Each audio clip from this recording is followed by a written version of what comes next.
cobblestones, square circles, and laughs. The Road of Savate. Professor Butron embarks on a journey across France to interview the living professors of Savate in 2012. This documentary captures the history of the French martial arts as told to you directly from each professor. Those who trained in the noble art of French foot fighting Savate understand that the professors propel the spirit of pugilism. Enjoy the vast knowledge that's being propelled within the documentary. Savate's history, subculture, its traditions have been passed on orally by its professors and higher ranks within the style. Even though books have been written, it's usually only about its methods of fighting. Enjoy The Road of Savate as told by its professors.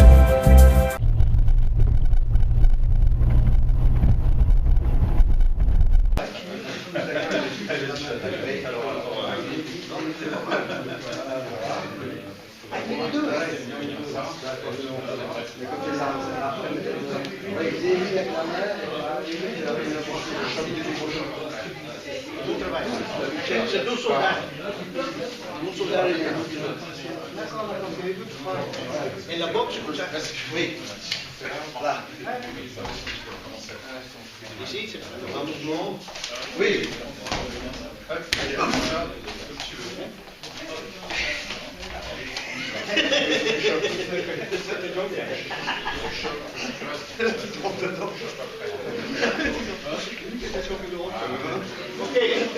Now.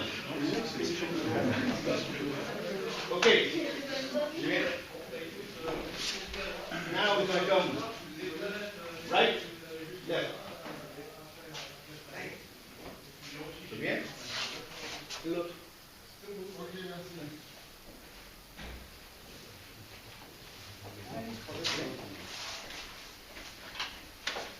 Ok. Toujours contrôle de scène. Bien.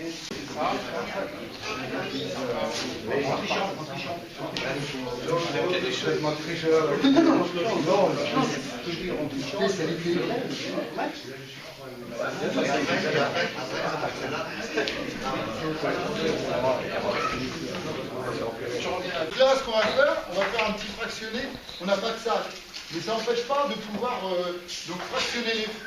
Ouais, c'est les deux mêmes gants.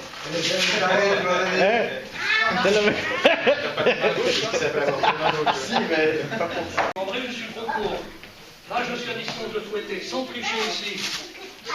Ici, je touche pas, je fléchis. Je touche pas, je rentre le pied, je touche. Et je mets du bras. Le tombé de bras, il m'aide à aller loin. Ici. Par contre, si je suis ici, le tombé de bras, il ne me sert à rien, il faudrait être con pour le faire. Mais si je suis à distance de fouetter Jean Barrière, ici, là, ici, à cette même distance-là, je peux aller le chercher. Voilà, c'est tout ce que j'avais à dire, mais c'est tout bête. Quand on me dit c'est de la boxe à l'ancienne, il faut arrêter les conneries, c'est pas de la boxe à l'ancienne, c'est peut-être de la boxe à l'ancienne, mais ça a sa raison d'être. Et c'est vrai que tu as raison, je crois que si tu en passes un ou deux dans un combat, ça peut avoir son efficacité. Si tu le fais 10 fois à un moment, l'autre il va le voir en face, okay. Mais sur une 2-3 fois, ça peut fonctionner. Alors retenez bien, ça se donne à distance de fouetter Jean Barrière. Par contre, si vous êtes à distance de corps à corps, évidemment, ne soyez pas idiots, ne laissez pas tomber les bras. Par contre, à ce moment-là, n'allez pas chercher ici, vous n'avez pas beaucoup de courses, allez le chercher ici sur la jambe arrière. En plus de ça, en combat, meilleure efficacité, vous ne tombez pas sur le jambier où il y a de la viande, vous tombez sur le tibia. Ah, tu m'en peux bien. Là, ici. Ou alors, en combat ou en défense, soyez en fausse garde ici, pour taper sur le tibia.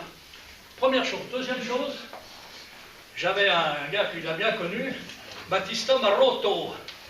Et Battista, moi je pense que j'ai pas trop pris de chasser dans ma vie, j'en ai pris pas mal, mais j'en ai pas pris énormément. Et avec Baptiste, quand je tirais avec lui, depuis un moment, je me prenais plein de chassés, je comprenais pas.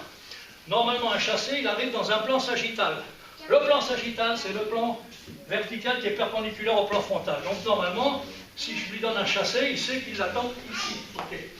Et bien Battista, lui, il l'a remet sur le côté. Il passait ici, pardon, parce que j'ai une jambe qui marche pas très bien. Là, et il passait sur le côté. Alors, viens voir. L'exercice que l'on peut faire. Voilà, pour l'instant. Vous vous mettez à deux. Je me mets à distance de chasser. Je mets un obstacle ici au milieu. Tu te mets là. Et là, ici, je donne mon chassé. je le rentre ici. Ah oui, ça il passe est très bien. décalé, ouais. Le chassé, au lieu de l'attendre ici, il rentre sur les côtés. Et moi, je l'attends là, mais je le prends quand même. Ouais. C'est pas interdit du tout par les règlements. Ça, c'est ce qu'on appelle une créativité. Il a réussi à créer. Il a interprété. Je te le présente pour fouetter. Hein? Je te le présente pour fouetter. Ouais. Pour fouetter. Vas-y. Ils sont là. J'ai arrêté mon fouetter sur la bouche. En fait, si tu veux. Autrefois. Tu vas fouetter. Quand je rase, Ah oui, oui. Il part sur Ah oui, oui, je vois. Ok, merci. Ah, merci. Ah oui, oui. Mon nom est Jean-Pierre Leblond, j'ai bientôt 80 ans. J'ai commencé la boxe française en 1957, donc ça fait 56 ans, quelque chose comme ça. À part ça, mes références en boxe française, j'ai quand même été 2 fois champion de France en 1967 et 68. Je suis gant d'or, qu'est-ce que je suis d'autre? Médaille d'or de la jeunesse et des sports, brevet d'état, 2e degré. Ma carte de juge arbitre international porte le numéro 003. Lorsque nous n'avons pas fait cet examen, nous étions 3 au jury et 3 candidats. Nous étions à la fois jury et candidat. C'était Marcel Dessau qui était le DTN de l'époque, Bob Alix. Donc Marcel, honneur au DTN, il a eu la carte 001. Et par ordre alphabétique, Bob 002 et moi 003. Voilà. À part ça, comment j'ai commencé la boxe française? En rentrant de l'armée en 1957, je faisais du rugby et j'ai cherché un sport individuel.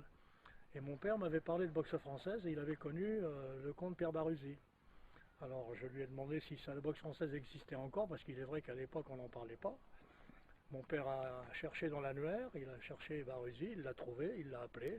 Baruzzi lui dit, mais bien entendu cher ami, etc. Et voilà comment j'ai commencé la boxe française dans un club qui s'appelait la boxe française parisienne. Et nous nous entraînions sur la terrasse d'un garage, le Banville, qui était là, la place Pereire.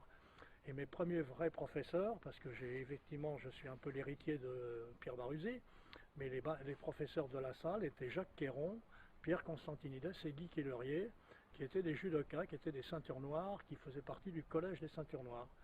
Voilà comment j'ai commencé la boxe française. Après, qu'est-ce que j'ai fait? J'ai quitté quelques années après la boxe française parisienne, et j'ai suivi Maurice Sarri qui était allé faire de la boxe française au club des arts martiaux de Boulogne. Et puis ensuite de ça, je suis allé à Suresnes. Le professeur était Jean Berceau, qui était un élève du père Aquin, qui était un rival de Charlemont et non pas un héritier de Charlemont. Et c'est là où j'ai commencé la compétition, après 10 ans de boxe française, puisque les championnats ont repris en 1967. Contrairement à ce qu'on peut lire parfois, parce qu'on trouve des titres de champion de France en 66. Avant, c'était le grand maître. Moi, personnellement, je n'ai pas, comment dirais-je, cette façon de concevoir les choses. À Viroflay, dès qu'on arrive, c'est le tutoiement qui passe. On se tutoie et on s'appelle par nos prénoms. Je pense pas, pour moi, ça ne pose aucun problème. On n'a pas besoin de me dire maître et de me saluer à 6 pas. Ça me convient très bien comme ça et je pense que ça donne une ambiance assez sympathique, me semble-t-il. Effectivement, je me sens l'héritier sur le plan philosophique de Pierre Baruzzi, qui était quand même quelqu'un d'extrêmement cultivé, etc. Donc je pense que je souscris à ses valeurs. Et par ailleurs, il y a une rectification que je voudrais faire.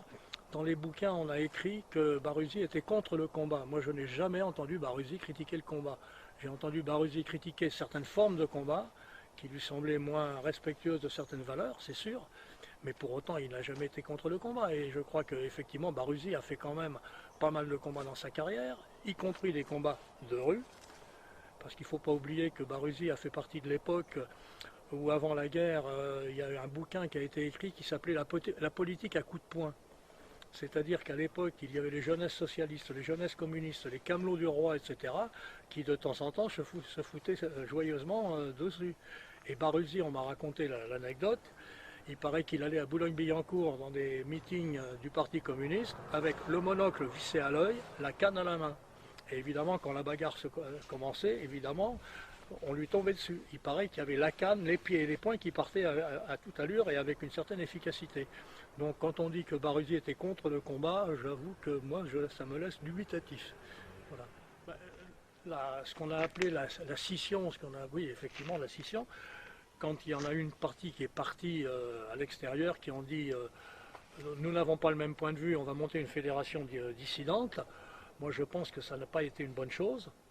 Je ne pense pas que ça ait apporté beaucoup lorsque nous nous sommes réunis. Ça a permis peut-être à la fédération qu'on appelait Fédération nationale de boxe française, peut-être de venir un peu plus vers le combat, mais pour autant, je ne pense pas qu'il y avait au départ une très très grande différence. Je pense que c'était plus une question d'homme qu'une question de théorie. Je pense que tous les professeurs que j'ai eus, si je les passe en revue, j'ai eu directement Jacques Queyron, que j'ai cité tout à l'heure, après Guy Quillerier, Pierre Constantinides, ils m'ont apporté beaucoup de choses. J'ai hérité, mais d'une façon un peu indirecte, bien entendu, de Pierre Baruzzi, de Pierre Plazet, et puis quand je suis passé à Suresnes, de Jean Berceau, qui m'ont apporté chacun des choses différentes. Jean Berceau était un culture BF depuis les origines, alors que les trois autres que j'avais cités étaient des judokas. Et puis par contre, les professeurs exemplaires, il y en a un qui me vient en mémoire, c'est Yves Gardette. Je ne l'ai jamais vu sur un ring, mais c'était un garçon qui arrivait à faire des choses absolument extraordinaires de ses gamins. Et c'est lui qui a eu, par exemple, je cherche son prénom, j'ai une perte de mémoire. Enfin, toujours est-il que c'était un des rares gants d'argent 3e degré. Et c'est Yves Gardette qui l'a amené là. Et pourtant, Yves Gardette, je n'ai pas souvenir de l'avoir vu sur un ring. Mais il avait un sens de la pédagogie absolument extraordinaire. Il faisait faire des choses extra aussi à ses gamins. Alors je ne sais pas si j'ai le temps de le raconter, mais un jour j'arrive à un championnat de France à Coubertin. J'étais très légèrement en retard. Et j'arrive avec ma compagne, on s'approche. Et il y avait sur le ring une démonstration de bagarre de rue 1900. Avec le gamin, le bourgeois avec son chapeau haute forme, la petite bourgeoise avec son parapluie, puis une bande de voyous avec les casquettes comme ça, puis de l'albuplaste, qui d'ailleurs ne devait pas exister à l'époque, mais enfin sur la figure, etc. Et ça partait dans tous les sens, les pieds, les poings, la canne du bourgeois et le parapluie de sa femme. Et puis tout le monde finissait par tomber. Et puis je suis rentré juste pour voir les dernières secondes. Et à ce moment-là, ils se sont arrêtés, et au micro, ils ont dit « C'est peut-être allé trop vite, vous n'avez pas eu le temps de le voir, on va recommencer au ralenti. » Extraordinaire. Les coups partaient comme ça, les chutes merveilleuses. Je t'avouerai que la lutte parisienne, je n'en connais pas grand-chose. Je connais quelques techniques de lutte parisienne, en particulier certaines clés sur des attaques sans fouetter, etc. Pour moi, si j'ai bien compris ce que c'était que la lutte parisienne était une lutte adaptée à des attaques de boxe française. Et à partir de là, il y en a quelques-uns, dont mon ami Jean-Pierre, qui pensent que c'était aussi une forme de compétition. Je ne sais pas si c'est exact, j'en sais rien, ça reste à vérifier. Mais quoi qu'il en soit, la lutte parisienne, pour moi, les techniques de lutte parisienne devraient être intégrées dans ce qu'on appelle actuellement la savate défense et qu'on devrait appeler tout simplement la savate. Quant à la canne, moi la canne, j'ai été élève de Pierre Constantinides, c'est lui qui m'a enseigné la canne, en même temps qu'il l'a enseigné à Maurice Sarri. Nous avons été tous les deux élèves en même temps. Et puis après, Maurice Sarri, lui, qui était un excellent boxeur d'ailleurs par ailleurs, hein, et je reviens un tout petit peu sur la boxe française, il y a des personnes qui ont prétendu qu'à notre époque, à mon époque, la boxe française c'était de la dentelle, tu vois, Je pense pas, moi je n'ai jamais vu Maurice sur un ring sans qu'on soit obligé d'éponger le sang sur le tapis de ring. Parce que Maurice, ça tapait, et en général, lui et l'autre, il y en avait au moins un des deux qui terminait avec la gueule en sang. Et pour revenir à Maurice, donc Maurice après s'est orienté beaucoup plus sur la canne, et je pense qu'il a eu le mérite d'ordonnancer la canne, de la structurer, de lui donner des règles qui permettent la compétition d'une façon, comment dirais-je, cohérente. Mais pour le reste, il y en a certains qui préfèrent la canne italienne, etc. et d'autres techniques de canne, la canne la fond, pourquoi pas. Mais je ne pense pas que les autres techniques puissent donner lieu à des compétitions facilement arbitrables. Que la BF soit une culture française, pourquoi pas? Les Français ont inventé quelques techniques, il y a quelques inventions françaises, comme il y a eu quelques inventions américaines, italiennes, anglaises, etc. Mais il se trouve qu'historiquement, la boxe française a une origine spécifiquement française. Donc pourquoi la mettre à la poubelle? Moi j'ai entendu quand la fédération, enfin je reviens un petit peu en arrière, quand nous nous sommes remariés avec la Fédération nationale de savate Et les deux fédérations, on est devenu Fédération nationale de boxe française, trait d'union, savate. Le trait d'union, c'est moi qui l'ai proposé, parce qu'on cherchait une appellation, il fallait satisfaire les deux. J'ai dit, mettez un trait d'union. Ça voudra dire que boxe française, trait d'union, savate, c'est vraiment la même chose. Et par ailleurs, trait d'union, ça a une valeur symbolique, puisqu'on vient de se réunir. Voilà. Ok. Donc c'était boxe française d'abord. Et puis, quelques appellations boxe française. Alors, donc quand ils ont permuté les termes et qu'ils ont mis savate devant boxe française, on a essayé de savoir pourquoi. Alors on nous a dit, que c'était un frein au développement international. Alors, quand on connaît les chiffres, j'ai pas l'impression que depuis qu'on ait fait passer le terme savate en premier, je n'ai pas l'impression que le développement international, il a explosé. J'ai entendu tout un tas de bêtises, pour ne pas dire autrement. Il ne fallait pas que ça soit français, le mot français il fallait qu'il disparaisse parce que nous avions vendu des vedettes maritimes à Formose, à Taïwan. Et les Chinois continentaux, la République populaire de Chine, n'étaient pas contents du tout. Donc le mot français était un frein au développement de la boxe française en Chine. Développement de la boxe française en Chine, il ne faut quand même pas rêver, quoi. Et voilà, ce que j'ai entendu aussi que le mot français, c'était un frein aussi pour le développement de la boxe française dans nos anciennes colonies. Moi, j'ai vu récemment une affiche, comment dirais-je, une affiche hongroise, je crois, sur laquelle il y avait marqué boxe française. J'ai d'autres documents du même tourneau et j'ai même une dépêche d'agence tunisienne, très récente, dans lequel il mettait que mademoiselle, je ne sais plus comment, une Tunisienne, allait disputer un championnat d'Europe ou championnat du monde de boxe française, enfin pardon, de savate, en France, je ne sais plus dans quelle ville, mais en France, son championnat du monde de savate, et ils précisaient eux-mêmes, plus communément connu sous le nom de boxe française. Donc la Tunisie a été un protectorat français, au sens strict du terme, ça n'était pas une colonie, mais c'était quand même la France qui était au pouvoir pendant 150 ans, je crois. Eh bien apparemment, ça ne gêne pas les Tunisiens de dire que c'est de la boxe française. Donc je crois que c'est un peu idiot d'évacuer comment dirais-je, ce fait absolument historique. C'est une boxe pratiquée par les Français, comme on dit bien boxe américaine, boxe thaï, jiu-jitsu brésilien, etc. Pourquoi mettre ça sous le tapis? Donc, assumons, je pense, non. Sans faire cocorico, il ne faut pas en faire de la gloriole, mais c'est un fait historique, donc restons-en là, j'espère, je ne suis pas sûr. Mais il y a quand même un point sur lequel tu m'y fais penser, c'est que pour moi la boxe française est un sport de combat. Actuellement, il se trouve que ça fait très longtemps qu'à Viroflay, nous n'avions plus personne qui fait du combat. Nous avons quelques compétiteurs qui sont difficiles à trouver, il n'y en a pas beaucoup, et qui eux, pour l'instant, ne sont intéressés que par l'assaut. Mais pour moi, qui dit sport de combat, dit efficacité. Donc il serait quand même dommage que mes élèves, si un jour ils sont agressés dans la rue, ne sachent pas se servir des techniques qu'ils ont apprises. Donc je leur dis, même en faisant de l'assaut, c'est-à-dire en contrôlant les touches, la puissance et l'efficacité de votre geste doit toujours être présente. C'est-à-dire que même si je fais une touche légère, je dois donner toute l'impulsion, tout le poids de mon corps sur ma frappe, même si je retiens ma frappe. C'est-à-dire que chaque fois que je fais ce geste, toute la possibilité, tout le potentiel de puissance, et j'irais même jusqu'à dire tout le potentiel de violence, doit être présent. Il est en dessous, mais il doit être là, de manière à ce que le jour où on en a besoin, ça sorte. Parce que si on n'a pas pris l'habitude de l'avoir, le potentiel de puissance, il ne sortira pas le jour où on en aura besoin. Donc j'essaie d'insister sur la qualité de leur technique et sur le potentiel d'efficacité. Même si on ne le lâche pas, puisque c'est de l'assaut.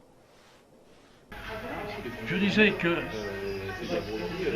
comment dirais-je, si on raisonne efficacité, la seule façon d'être le roi du ring, c'est d'avoir des coups d'arrêt efficaces. Les coups d'arrêt, c'est quand tu mets un obstacle à l'avancée de l'autre. Avec les poings, c'est le direct, ça c'est un obstacle. Un crochet, ça n'est pas un direct, un obstacle. Même si je te touche, ça ne t'empêche pas d'avancer. Et de la même façon avec les pieds, c'est le chassé. Le chassé, c'est un coup d'arrêt parce que je mets un obstacle à ton avancée. Si je te donne un fouetté, même si je te fais mal, ça ne t'empêche pas de rentrer. Alors sur le ring, si tu as un bon direct, un bon chassé et un bon coup de pied bas, tu es le roi de la planète.